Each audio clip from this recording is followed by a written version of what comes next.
let's move on to another topic. What I want to focus on a lot in these lessons is what's called combining words. And what that means is you're going to take words in a sentence and combine them so that you can make them smoother, they'll sound different from what they look like, but they'll sound more natural. And you'll actually sound more like a native speaker.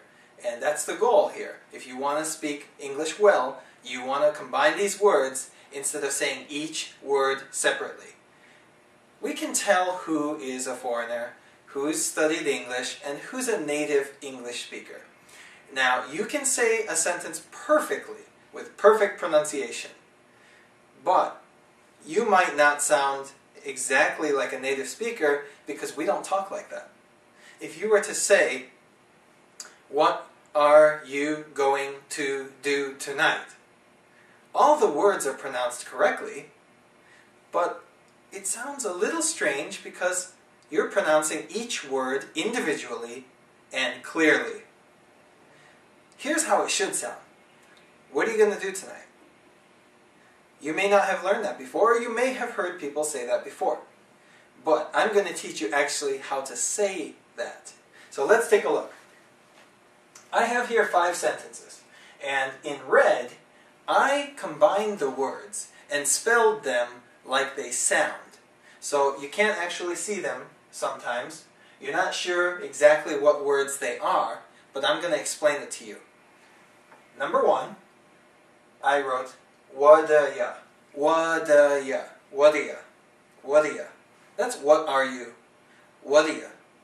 Going to, most people understand gonna. Nowadays, I think this has been used so often that most countries' people, when they study English, they know what gonna is. When you say, what are you going to, you're going to simplify that and combine those words and say, what are you gonna? What are you gonna? You don't have to say it fast. Don't say, what are you gonna, and then make your mouth all messed up in your tongue and get all confused. Don't try that. I've seen that a lot. I've seen students try to say it fast and they really don't sound good. Say it slowly. Say, what are you gonna? What are you gonna? What are you gonna? Then you can say faster and say, what are you gonna? You don't have to say it fast, just say it smoothly.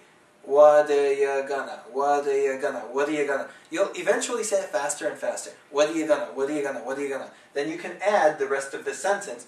Do tonight. What are you gonna do tonight? What are you gonna do tonight? This part here is going to be clear, the tonight. The rest of it doesn't need to be clear. We understand it. Even though you can't understand it clearly, we know what the question is. So I say, what are you going to do tonight? You only heard tonight, but we know what the question is. We can understand that. Okay? What are you going to do tonight? That's what are you going to do tonight? Number 2, wait'll ya. Wait'll ya. This is wait until you. Wait until you see this. Okay? It means I'm excited. I want to show you something. So I say, wait till you see this.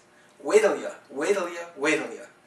Okay? Combine. Wait until you. You don't need to say you. It's not very smooth. It's not fast. So we just make it sound like this. Yeah. Okay? This A here in both wadiya and wait'll is what's called a schwa. Okay? You may remember from the pronunciation lessons that a schwa is an unstressed vowel. We don't pronounce it, so don't say ya. Okay? It's not wadiya or wait'll ya. Okay? It's wait'll ya. Yeah, yeah, yeah. Just make the Y sound. Okay? Wait'll ya. Wait till you see this. Number 3. Look at him.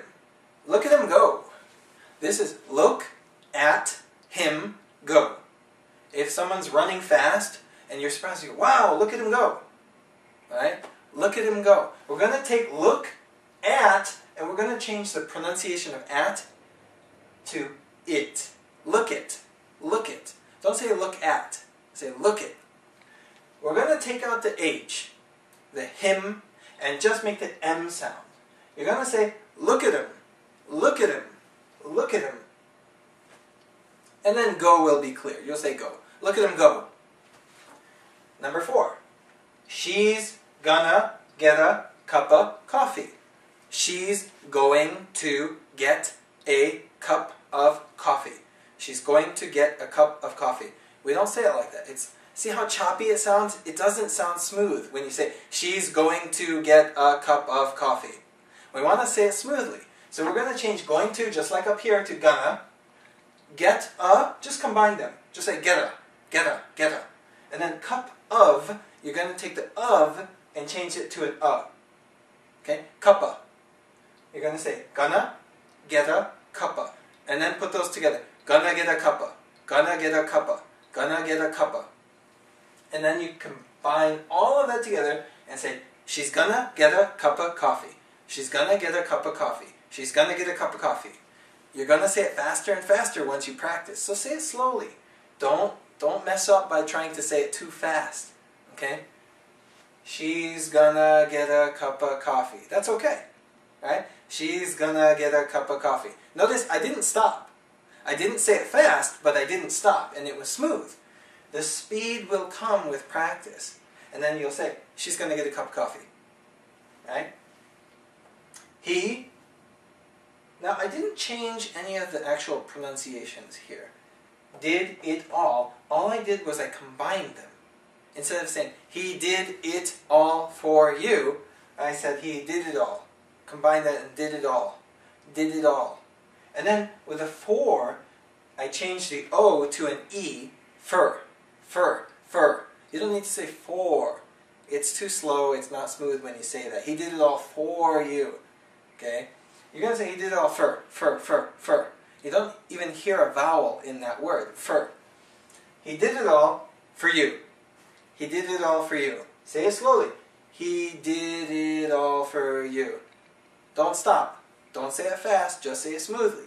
And then you can say it faster. He did it all for you. He did it all for you. He did it all for you. Once again, let's say all the sentences. Number 1, what are you going to do tonight?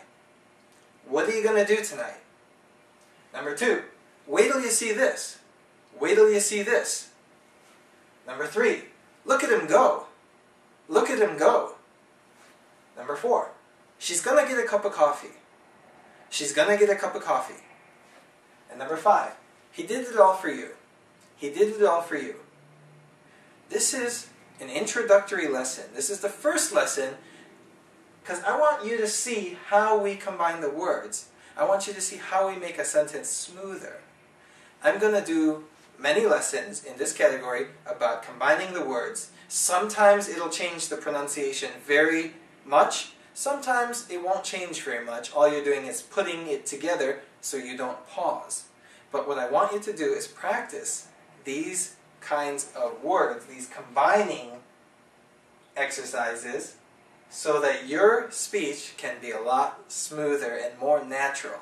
See, we can hear the difference between someone that says, she's going to get a cup of coffee, and she's going to get a cup of coffee. There's a huge difference. And if you really want to speak English well, if you want to improve your fluency, then you should practice. It doesn't take a lot of practice, just a little, but the results are huge. The changes are huge.